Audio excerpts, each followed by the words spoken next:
एका घनदाट जंगलात एका डोंगर माथ्यावर श्री स्वामी समर्थ तपश्चर्येत लीन असतात. तिथून एक पायवाट गावात जात असते आणि त्या वाटेवर अनेक प्रवासी ये जा करत असतात.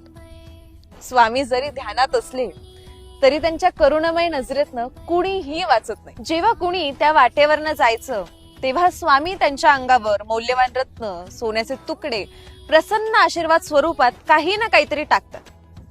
वाटसरू ती रत्न उचलतात, ती विकतात आणि काही काळात श्रीमंत होतात. सुख, समृद्धी, आनंद ह्या सगळ्यांनी भरलेलं आयुष्य अनुभवतात. पण कुणीही हा विचार करत नाही की हे रत्न दिलंय कोणी, हे रत्न आहे कोणाचं, किंवा हे रत्न इथे कसं आलं, हा अदृश्य देणारा नेमका कोण आहे. सर्वजण त्या सुखात इतके गुंतून जातात की त्यांना त्या अज्ञात कृपेचा विसर पडतो. त्यांना फक्त एवढंच लक्षात असतं की रत्न आपल्याला भेटलं की ते घ्यायचं, त्याला विकायचं आणि श्रीमंत व्हायचं. परंतु काही काळानंतर स्वामी त्या रस्त्यावरनं येणाऱ्यांवर दगड फेकतात. काहींना लागतातही. आणि आश्चर्य म्हणजे ह्या वेळेस सर्वजण चिडतात, भांडण्याच्या मूड मध्ये येतात आणि त्या गुहेपर्यंत जाऊन पोहोचतात.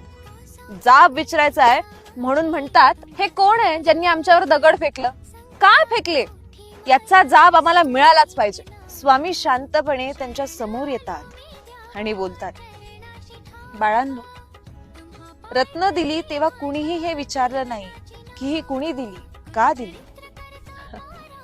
पण थोडंसं दुःख दिलं तर लगेच देवाचा शोध घ्यायला लागलात. सुखात असाल तरी मला विसरू नका, कारण तुम्हाला जी ती रत्न मिळाली ती रत्न देणारा पण मीच होतो. पण माणूस बहुतेक वेळा दुःखातच देवाच्या जवळ येतो. माझा हेतू तुम्हाला दुखवायचा नव्हताच, तर तुम्हाला जाग करायचा होता. म्हणूनच सांगतो, सुख असो किंवा दुःख, ईश्वर चिंतन थांबवू नका. श्रद्धा, भक्ती हेच खरे रत्न आहेत. तेव्हापासून तिथे येणारा प्रवासी तिथे थांबून स्वामींचं दर्शन घेऊ लागला. रत्न मिळो अथवा ना मिळो, तिथे थांबून स्वामींचं दर्शन घेऊन त्यांचा आशीर्वाद मिळणं हेच त्यांच्यासाठी खरं रत्न ठरलं, खरं धन ठरलं. सुखात असाल तर देवाला विसरू नका आणि दुःखात असाल तर देवावर शंका घेऊ नका, कारण आपल्या आयुष्यात जे काही होतं हे त्यांच्याच मर्जीने होतं आणि आपल्याला जे काही मिळतं हे आपल्या चांगल्यासाठीच असतं. सुखात गर्व नको, दुःखात विषेद नको. स्वामींचं नाव घ्यायला कधीही उशीर नको. श्री स्वामी समर्थ महाराज की जय.